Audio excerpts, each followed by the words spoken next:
Yeah, So yeah, you need to begin with defining what that process is. yeah. That's the very first thing. And probably if you want to really think in an abstract way, process is the ultimate, or is the metadata of a business.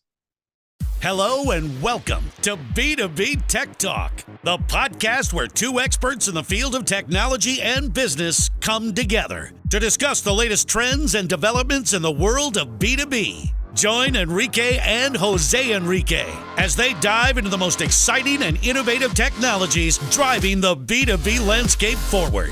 Get insights, tips, and practical advice on how to leverage technology to drive your business success. So sit back, relax, and get ready to join the conversation on B2B Tech Talk.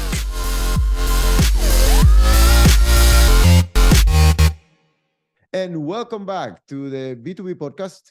And today we are going to talk a little bit about data and analytics.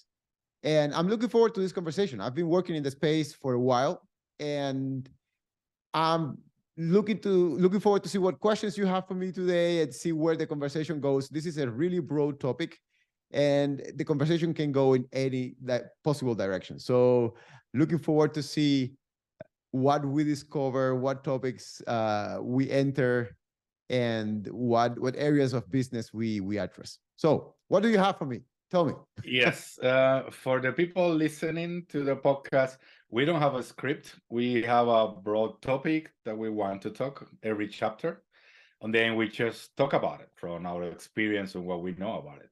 So my first question about data analytics, as you were saying, is a very, very broad topic.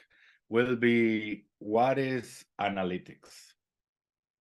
Yeah, that's a good one, because first of all, most people is when they think about this subject, they immediately go to one of these buzzwords: big data, machine learning, AI.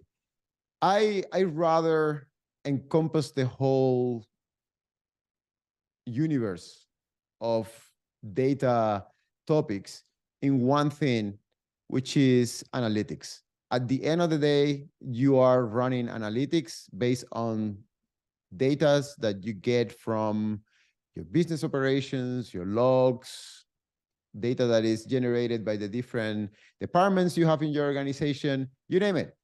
And then hopefully you run some analytics on that. And those analytics could be the aggregations you do to know what is the total cost at the end of the month that you get from your electricity bill. That could be some analytics. Or if you get an average of something, what is the average time that it takes to respond a ticket in your customer support service, or whatever calculation you do, that's essentially analytics. And of course, on top of that, you can keep building and you can keep adding complexity to the whole mix. You can begin to do a little bit of descriptive analytics. So you have dashboards or systems that show you the state of your business. You can be a little bit more adventurous, if you may say, and then you might try to understand what is the underlying mechanism that makes your business behave in that way that you described before. And once that you understand that, you can go to the next step, which is to predict things, to be able to see what is going to happen in the future, the next quarter, the next week. And yeah, we're gonna get there. We're gonna get there. Exactly. And then you just you keep adding and adding and adding and adding. And then at the end of the day, you have something super sophisticated that gives you recommendations, or a robot that does something. So there's a lot of things you can do. But the basis is you have some data, and then you run some calculations on that. And if you just sum everything in your Excel sheet, that's basically data and analytics. Yeah, that will be my next question, because for me, coming from design, like an Excel sheet with the payroll with 10 employees, that's for me data. Or like the support tickets, even though it's in written language, it's like string of characters or whatever, that is also data, because of start date and whatever. It contains data as well, not only the written information. So what what are the kinds of data that a business can generate, mainly what people don't consider it as data? Because I guess most people will consider like quantity of orders, financial data, and stuff like that will be more considered like data. On other data that the business is generating is not look into it. Yeah, the question of, well, there are many ways to classify data. The simplest way is to just say, well, I have a structured data and I have unstructured data. And then I have something in between that is semi-structured data. Structured data is your Excel sheets, your spreadsheets in general. That's tabular information, so it's a structure and columns and rows.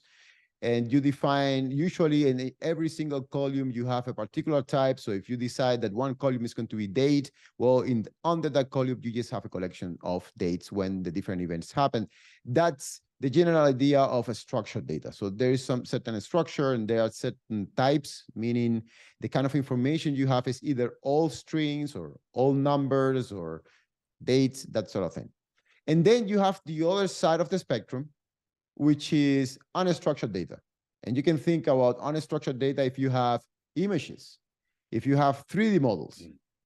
Whereas 3D models, you can think a little bit about them like semi-structured data, if you look at the file format. But if you look at images, if you look at video, if you look at sound, those things are unstructured data because, well, it's binary information. When you look at the file, if you have an inspector of how it's actually structured, that information is really unstructured. So it can go, there is a wide range of kinds of data that you might have. And different businesses, say if you are a marketing company and you have a lot of digital assets, so you have a lot of music, you have a lot of sound, well, that's already data. And you have to take care of that. You have to put it in some place. You have to have certain policies on how long, the retention time that you're going to have about that information.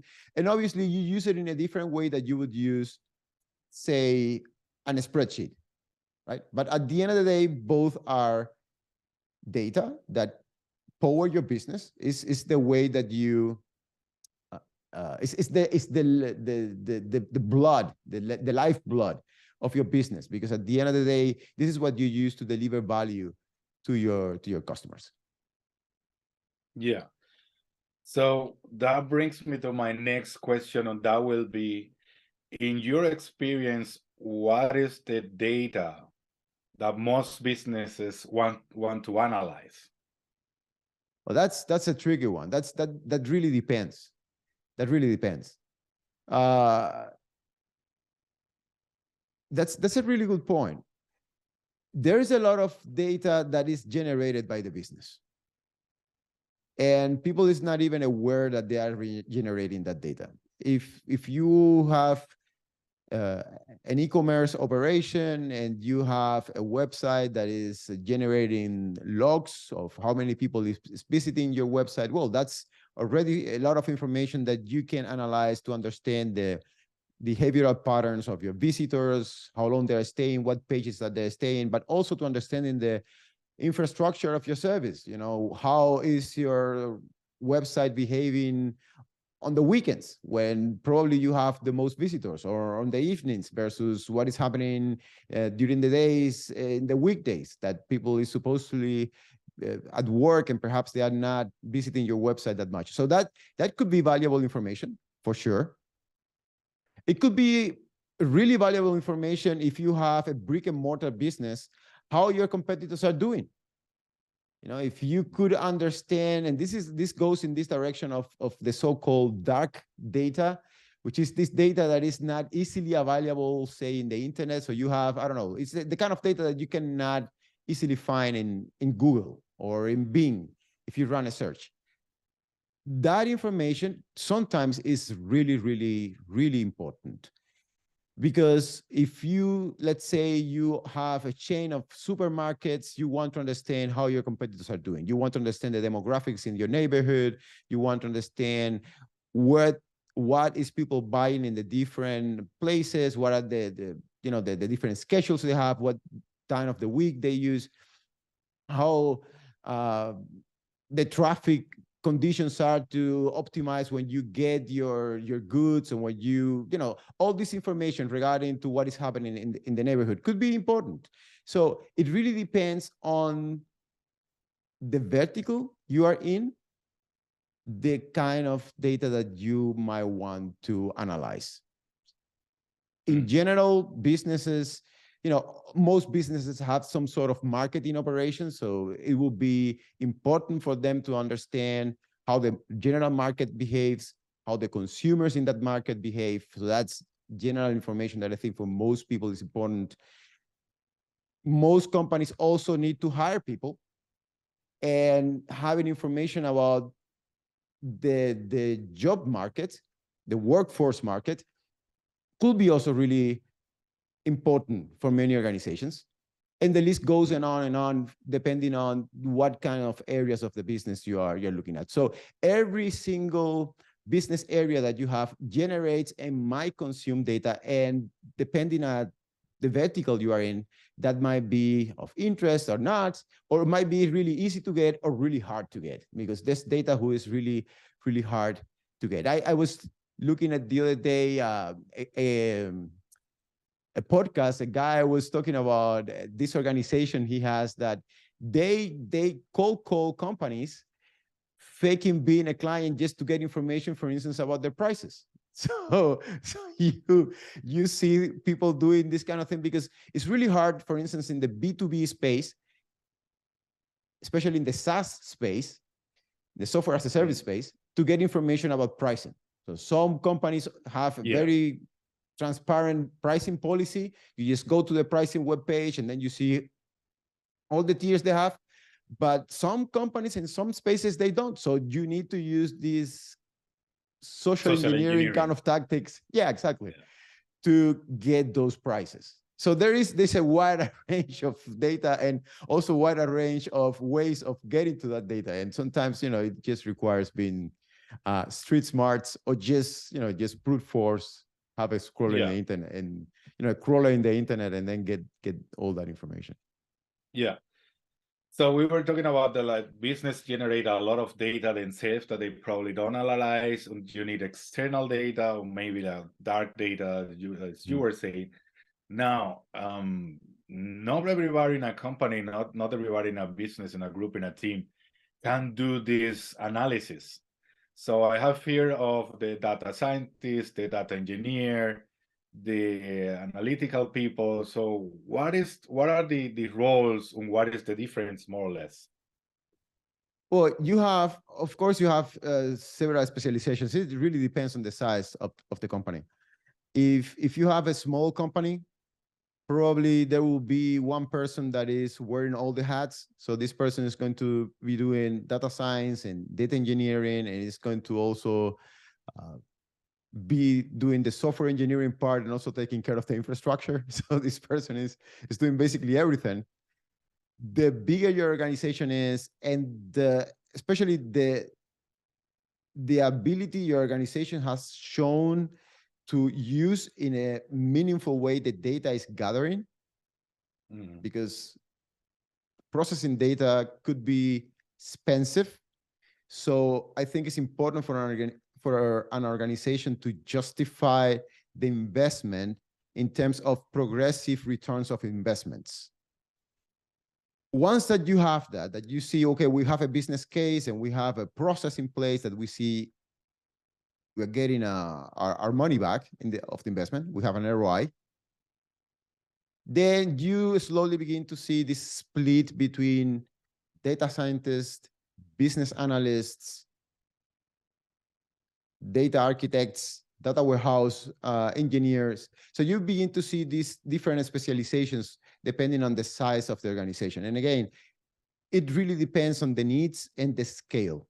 Because obviously, if you are in the area of big data, so you are handling petabytes of data, then obviously makes sense to have a team, or to have certain people who is taking the role of data engineer. Because in this particular case, you're working at scales that it would be really overwhelming for someone who is a data scientist, for instance, to also not only think about modeling and getting insights out of data, but also to create all this infrastructure and the monitoring and the DevOps that is necessary to maintain the whole thing. So you really need to have data engineering that is able to do that.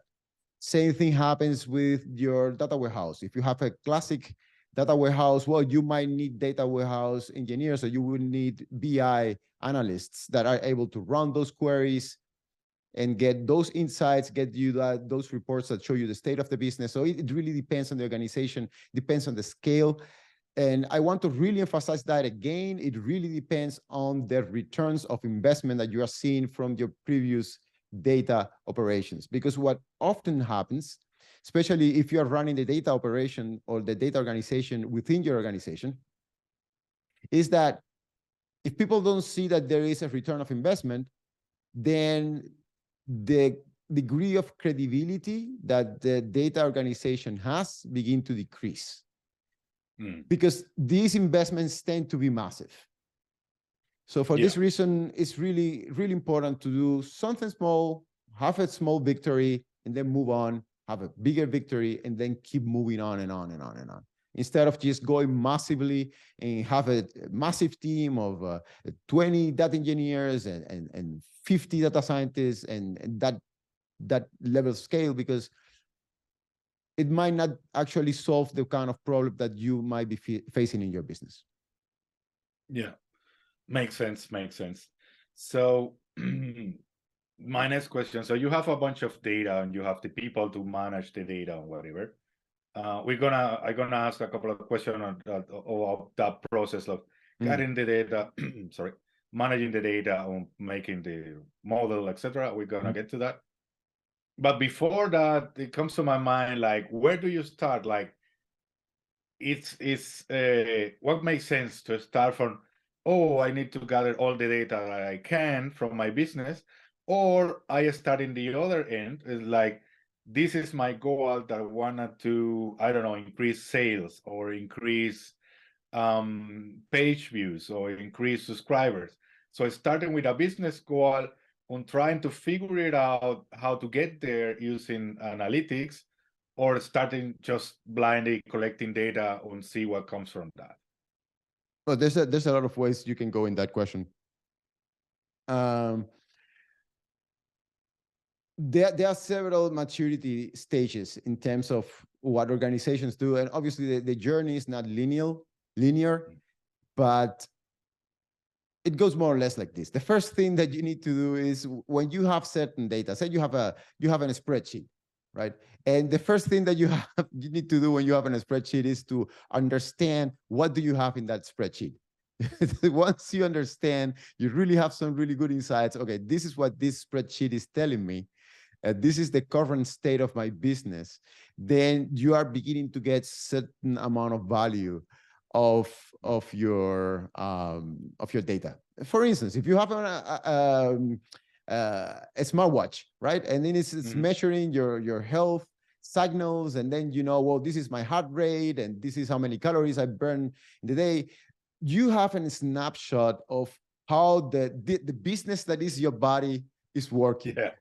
So that's, you can transfer this analogy to the space of any business that you might think. So you have a sensor, which is your smartwatch. Smartwatch is capturing data all the time, and then you can, you look at in your phone when you export that data, and then you have a snapshot how you're doing. This is my heart rate at rest. This is my heart rate when I'm working out, and this is my weight from my scale when I weigh in the morning, and this is how much water I drank. And then you have a collection of numbers there, and they tell you more or less where you're standing today, right? Same if you do some blood work, and then you can see, what is the values that you have, and then well, I'm healthy, I'm not healthy. Then your doctor is going to tell you, well, you should do this and this and that.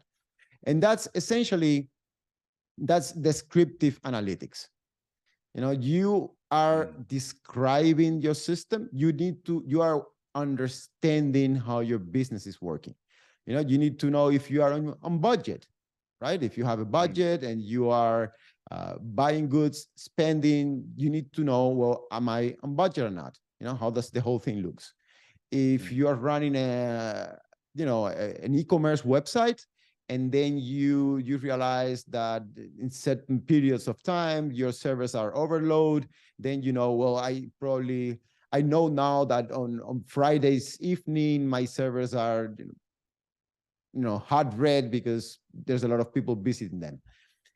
So this is the first step. First step is to be able to describe what is happening. The second step in that journey is to understand why is this happening. And this is where you begin to create hypotheses.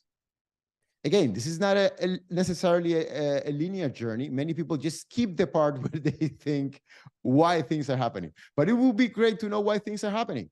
You need to have a narrative why you are not in budget. You need to have a narrative why your heart rate at rest is 80. If you've been sitting for 1 hour in a chair, there's something wrong with you, or in 90, or perhaps you are under a lot of stress. So you need to understand why. What is the mechanism that is lying behind that state that you're seeing? And for that, you need to come up with one hypothesis and find a way to test that hypothesis, right? So that's the second step. The second step is to finding the why. The next step, once that you find the why, that you can describe that state that you find, is that what you can extrapolate. You can try to see in the future and see, well, what is going to happen? If I'm on budget today, will I be on budget tomorrow? That's an interesting question. If I have this shelf fulfillment in my supermarket, how do I plan for tomorrow? That's the kind of questions you want to ask yourself. If I perform this in this form today, I was jogging and it took me, 6 minutes to run 1 kilometer in average, how will be doing in a week? Will I improve? Will I not improve? Now you can begin to make predictions. You just do extrapolations. There's not really magic on that, because what you're doing when you're doing predictions is that once you understand the mechanism, you just prolong that in time. And obviously unexpected things might happen. So sometimes predictions just go wrong. Like people that try to predict the stock price, things might go wrong, but that happens. And then once that you know what the future brings or might bring, then you want to do prescriptive analytics. So prescriptive analytics is to tell you what you should do, which is essentially what you see when you have a recommendation engine, for instance, or an A/B test. You run an A/B test on a website, and then you show version A, you show version B, you run your hypothesis, you find what version is working best, you find the underlying mechanism. So you assume that the underlying mechanism is that, or your hypothesis is that people like to click on red things more than on blue things. And then you present people. So the test is telling you, well, you should present the red button. That's a form of prescriptive analytics. So I'm telling you what to do. I'm prescribing you what to do. And last but not least, you have automation, because once that you have all this loop, so once that you describe, once that you know the reason why things are happening, once that you can predict the future and you can make a recommendation, well, the next logical step would be, well, I can automate the whole process. I have some software in the loop that just goes and do the whole process. And automation will be the final step of your organization, that you manage to take that process that you began with and you put everything in an automatic analytics loop, to call it in a way, and you can really streamline that process, because now you have full control. And obviously you need to continue to measure things, because conditions, the market, the environment might change. But essentially then you have that possibility. You cannot always automate, like in the case of running, for instance, you still have to go and do the work. But in other aspects, you can achieve certain levels of automation that might help you. So that's in general the journey. However, there are cases where you can automate without having to go through the whole process. Because, for instance, you might automate scanning forms for certain things, right? So someone takes their smartphone, they scan a form, and now you have certain information there, and you can trigger a process that, notifications have been sent, then you have authorizations, and then you have the whole processing. So the whole journey doesn't have to be linear, but it's a good tool to understand that there are these 5 phases in the journey, and essentially they show the maturity of your journey. Well, that will bring me to my next question, and that will be, what about if you need, let's say that your business needs external data to work? I cannot come up with a business case or a company that needs that, but you may need it, like external data that you have to import, like, I don't know, from outside, from other companies. You have to buy it, you have to import it. How do you get to actually implement that into your business? Well, there are data marketplaces. So there are companies who sell data. That's what they do. Like these folks I was talking about, that they gathered this dark data. So that's what they do. That's their business model. You can also, depending on the data that you have, that you might need for your business, you might crawl the web. That's another way of doing it. You just build a crawler, a spider, and then you just mine everything the pages that might have that information that for you is relevant. Some people hire visual assistants that they go and get information from websites, so they do the whole data entry thing, and then they gather the information that you need. So there are countless ways of acquiring information. The information that is really hard to get to, again, as I mentioned before, is the information that is not publicly available, that there are not data sets that really describe what you're interested in. But this usually is the kind of data that are really important, because these might give you some strategic advantage in the marketplace. If I know how people is behaving in a certain neighborhood, or for instance, we live here in Munich, and Munich, the prices of the real estate prices are growing since years, and understanding the price structure of the market here in Germany, for instance, or in Munich, would be extremely valuable. And this is something that you don't have available. I've heard some companies that they find third ways, indirect ways, to actually capture that information and in a way extrapolate and build models where they can find what is the current price of an area, and then build models to extrapolate how that price might change over time. So it really depends. People have to be creative, because some businesses are really powered by that kind of information. Some business, at the end of the day, data is used to make a decision. So you want to make a so-called informed decision. And informed, well, it implies that you had information, which is data that now makes sense, because data doesn't necessarily need to make sense. When you crunch it and you turn it into something valuable, now it's information. And to make informed decisions, which is what many people at the end of the day want to do, sometimes people just use their gut feeling. I have a lot of experience in this business area, therefore I feel that I can make this decision at this moment, and the data or the information is right in their heads. So they don't really need any spreadsheets, and if you ask them, why are you making this decision? Well, I just know it. It's my experience. It's another way to say, well, it's in a database that is in my head. Yeah. So it really depends. And some people, they really need a more data-driven approach. So they want to have a more formalized approach.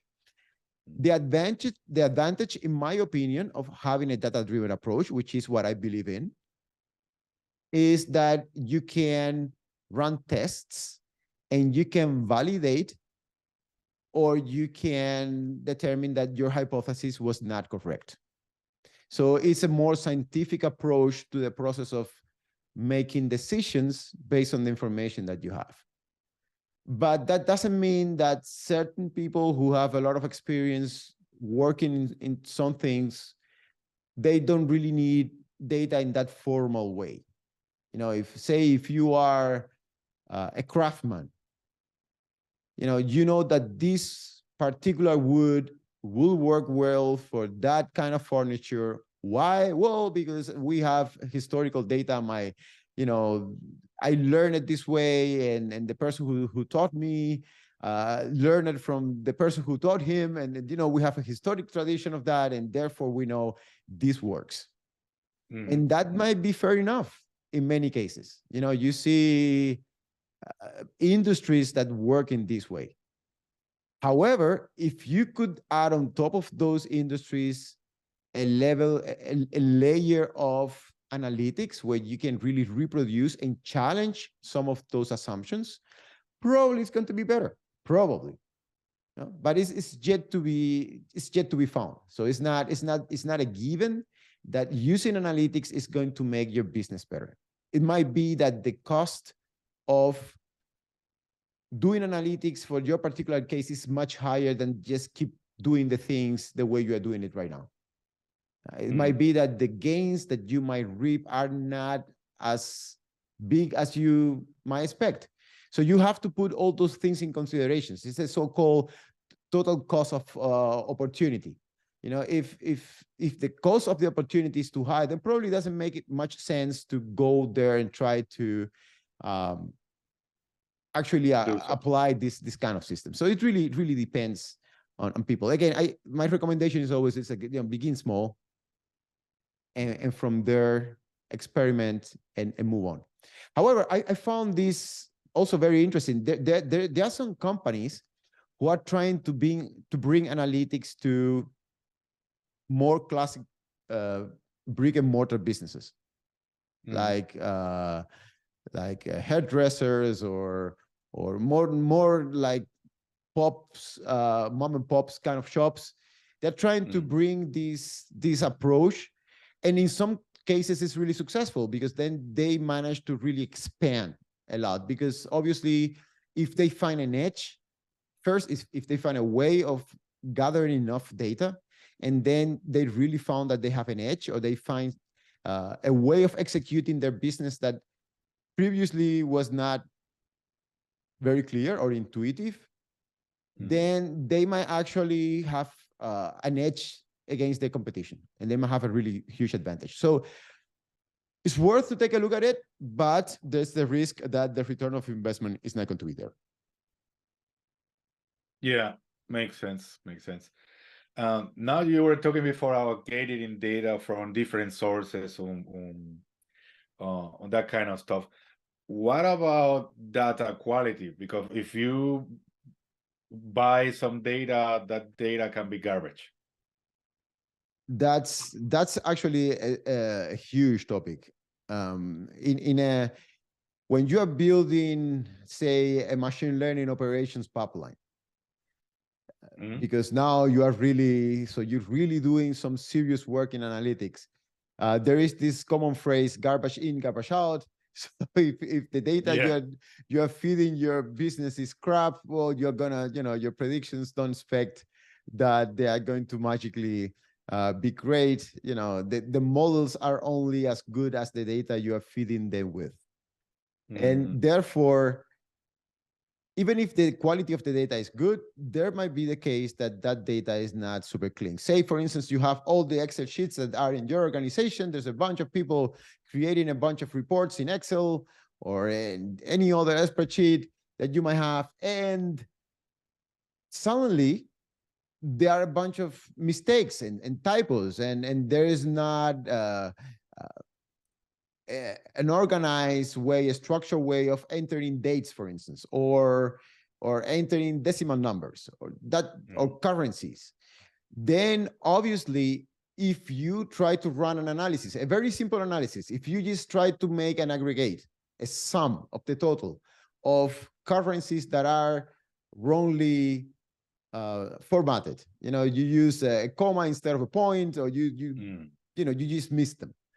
Then obviously the result you're going to get is wrong. So it begins with such a really simple things. For that reason, cleaning data is a critical part of the process.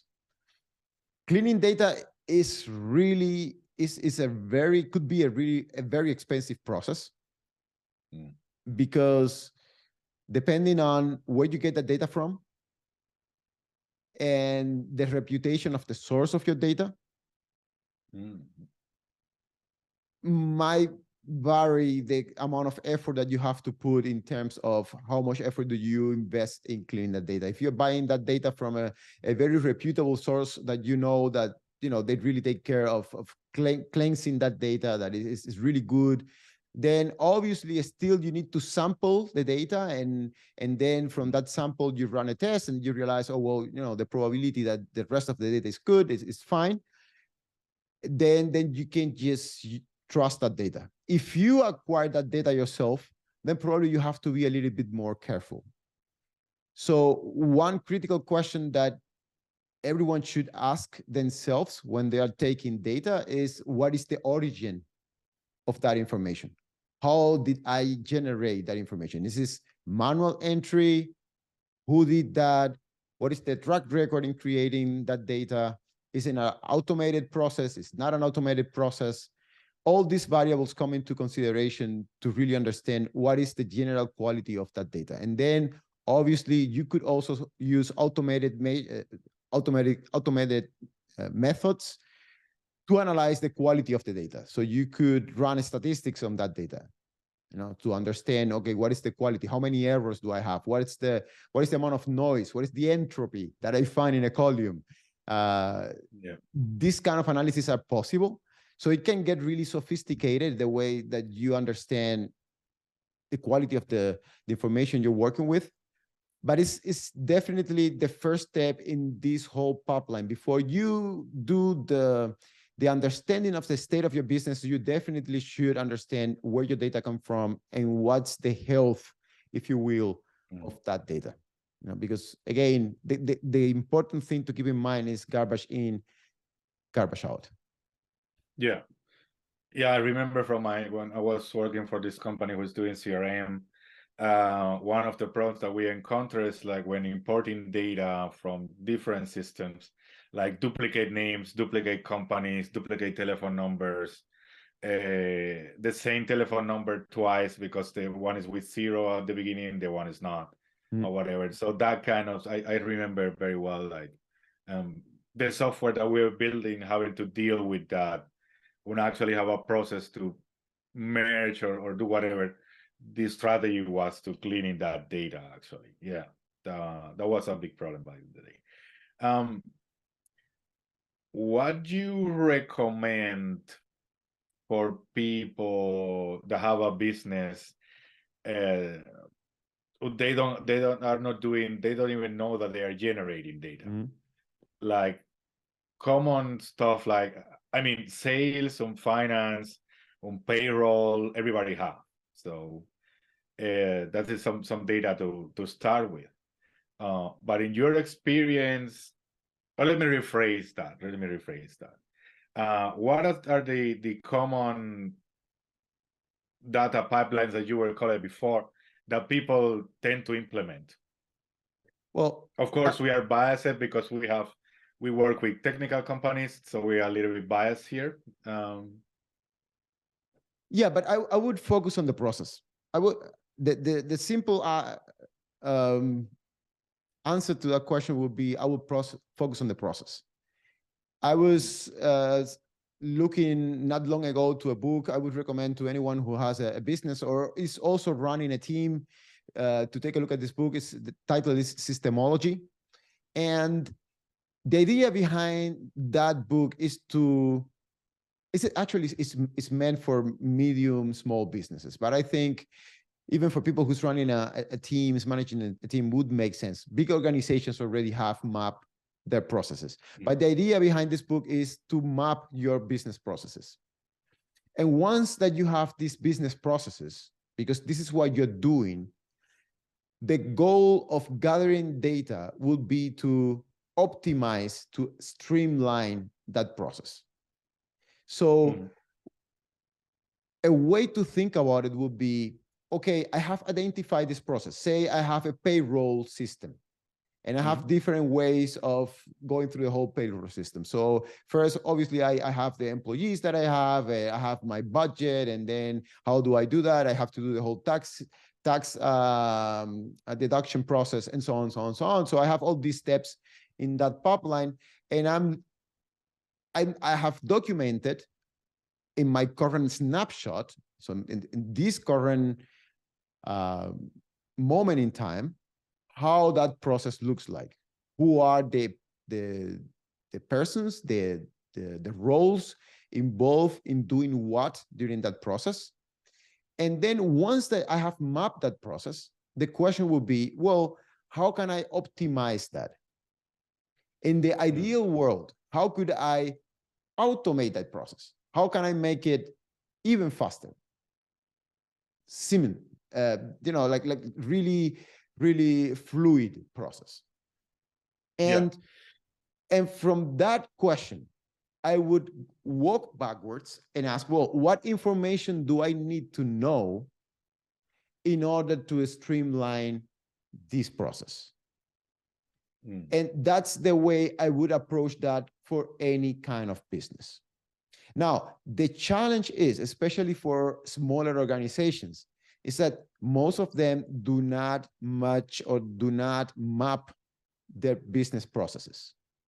That's why, they don't. And that's why you see there is this rise of solutions in terms of process mining.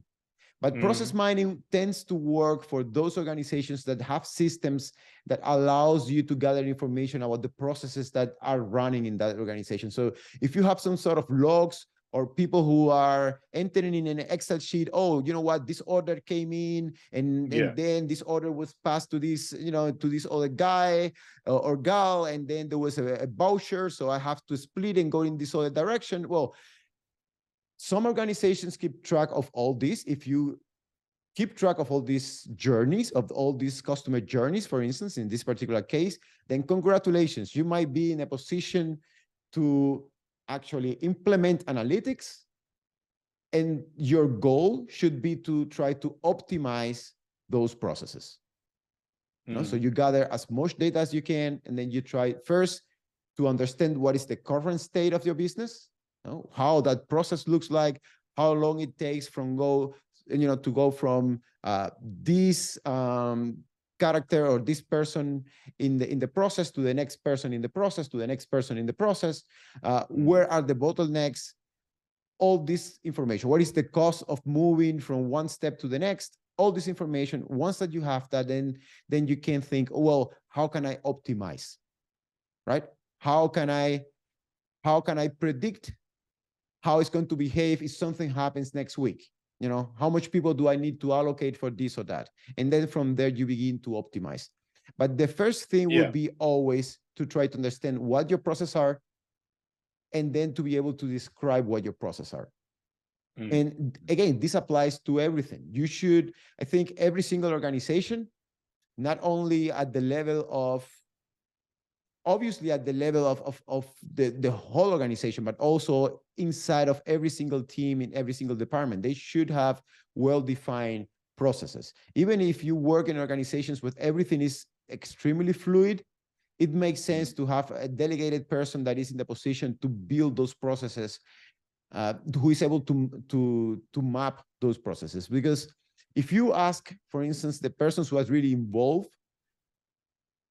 in those tasks, they might have a different understanding of what is happening than someone who is coming from the outside and is watching and is trying to describe from the outside, oh, this is the way you are doing things. So probably the best idea is to have someone who comes from the outside, describe what you're doing, and then based on that, you try to gather information, you try to optimize that, and then at some point, if you're lucky enough, then you have an automated process if you are able to do the whole pipeline that I mentioned before, the observation or description, understanding what is happening, predicting, prescribing, and then finally automating things. Yeah. Yes, definitely. Most of the companies are running cowboy style. Like some managers say, "Oh, we need to do this. Let's figure out how to do it." Well, next week they have to do the same thing.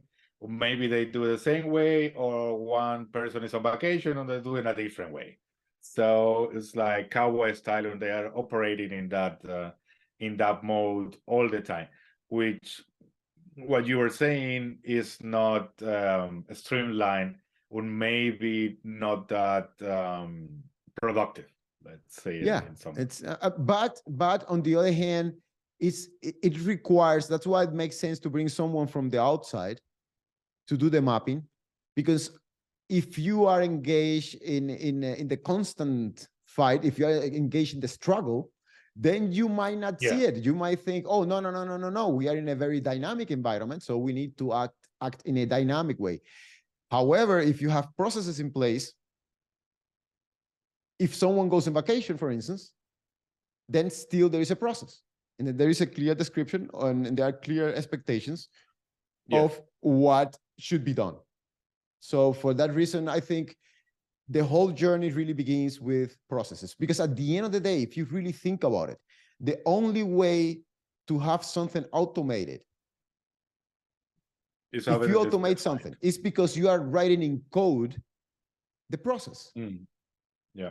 You know, so at the end of the day, a process that is automated, you have a clear template in code, Python, C, Java, whatever it is, that describes that process. And then you have data that allows you to execute that process. Yeah. So you need to begin with defining what that process is. You know, that's the very first thing. And probably if you want to really think in an abstract way, process is the ultimate, or is the metadata of a business. So you should begin with that. Interesting. You know, process is the metadata, and then you keep thinking, and then you can begin to drill down until you find, you know, the Excel sheets and the images or the videos, whatever it is. You know, but processes is the metadata, and you should begin there. Yeah. When I think one misconception that people have is like, if you have a lot of processes, you have a rigid organization which is not flexible.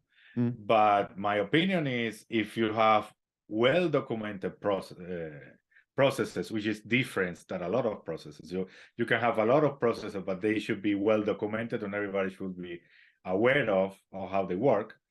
Then you could, if some event happened, like for instance the pandemic, then you can see the weak points in that process and you can act on. Small example: if you have a process that requires a meeting that everybody is well, that's a very simple example, in the same room at the same time. Well, you have to organize a meeting online, for instance. Or if you have like someone who have to put a stamp, like real on a paper, well, you have to digitize that part.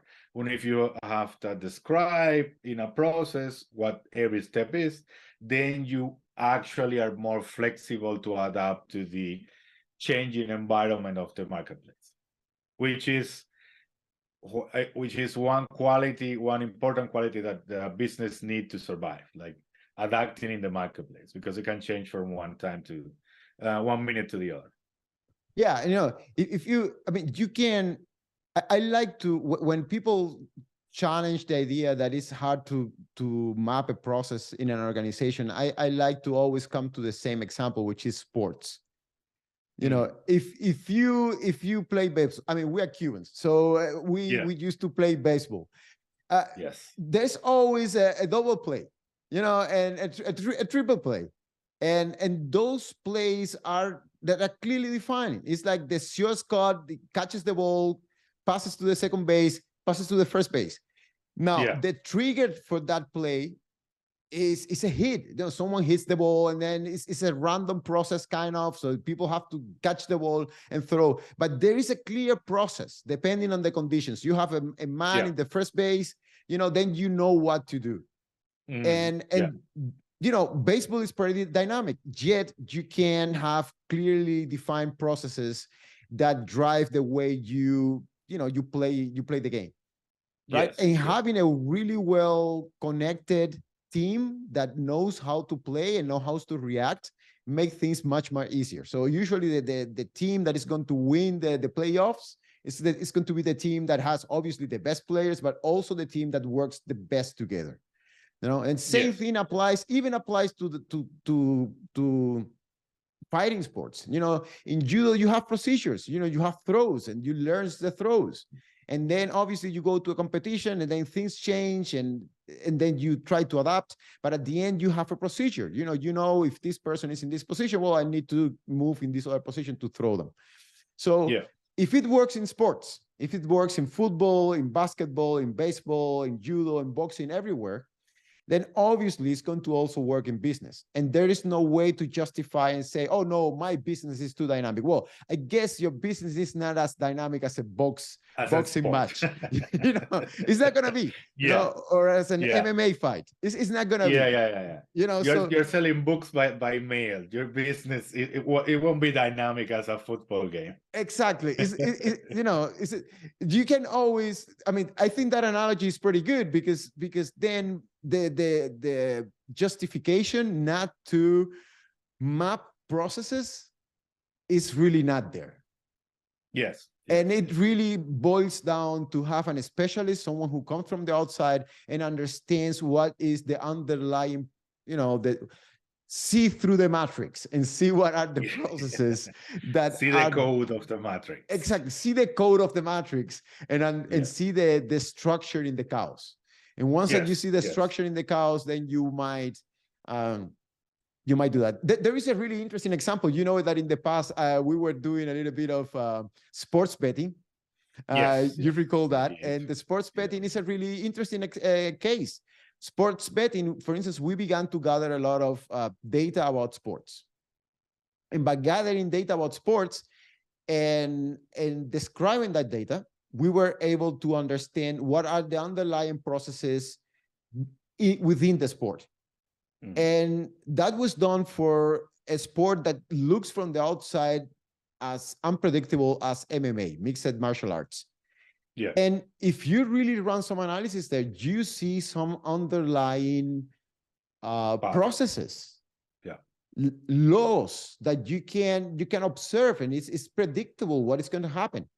And so if that is possible in such a random chaotic environment, then in a business process where it's more or less well-defined, you have a customer acquisition funnel, and then you have a logistics sales process. Cycle. Exactly. Definitely you should be able to map your processes. Yeah. Actually, using the same analogy with the sports, like the sport plays, like in baseball, are things that have worked in the past in your current situation, your current configuration. Like you have one player in first, the other in third, and then you get a hit. When you know that you could do a double play if you play by the process, like get to first one and then get to home. Like that is there's on experience what happened to reacting to environmental condition, let's say like that. But you can do the same with your business. Yeah, of course. And it's the same thing in soccer.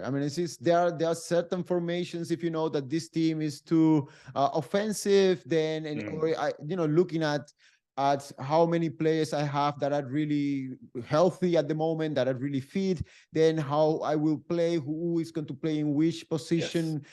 They have this so-called lab play. So if you can do it in those environments, you certainly can do it in business. It's just a matter of getting started there, because again, if the goal is to automate at the end of the day means I will have a blueprint, and I will have to translate that blueprint in code on some sort of computer code mode, and then that is going to be what is going to run now automatically.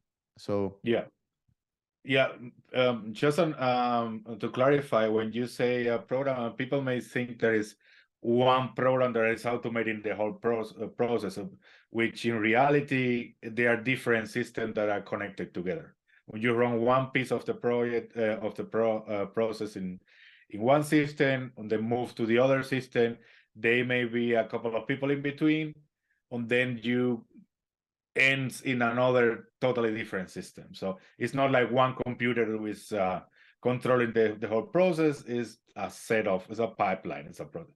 It's one step after the other. It may include different stages on different Of course, automatic systems. Yeah. Of course, you're going to have different departments, different stakeholders. You might need to actually split your processes by responsibility. You know, the different responsibilities, different stakeholders that you have involved there, but definitely matching them again is the alpha in this problem, in this challenge of automating things. Yeah. Well, if you have to conclude this podcast with one takeaway for our listeners, it's just to get started small and to have your first win. And once that you have that first win, then you move in the next step. So it's a step by step. It's using this Shinkansen philosophy of constant improvement. If you keep improving in this journey 1% every single day, well, you will end up with exponential growth by the end of the year. Yes. But not to try to dramatically change how you're working, how you're operating, because again, the costs of implementing a full analytics pipeline are really high. And they are not, the experiences that you might be seeing in a competitor might not be transferable to what you are doing. You know, on the surface, it might look that you might benefit with the same processes, but again, you have to have self-awareness. First of all, match your processes, which is the metadata, as we established before, and then once that you have what processes you have in place, you decide what do I want to automate, what do I want to make better. Then you begin to gather information to better describe that process, and therefore go through that whole journey of, you know, the so-called OODA loop. You know, I observe, I orient myself, I decide, I act, and then you repeat it again and again. So that's the takeaway. Is begin small and self-awareness. Try to understand how you do things, and then start from there and do incremental improvements. You know, they pay off in a year. Yeah, that's a good way to wrap this chapter. So I hope you enjoy, or we hope that you enjoyed the chapter about analytics. If you want to communicate with us, the email will be, as always, down there somewhere. And you can also ping us in LinkedIn if you want to. We are also there. And see you next week. See you next week. Bye-bye.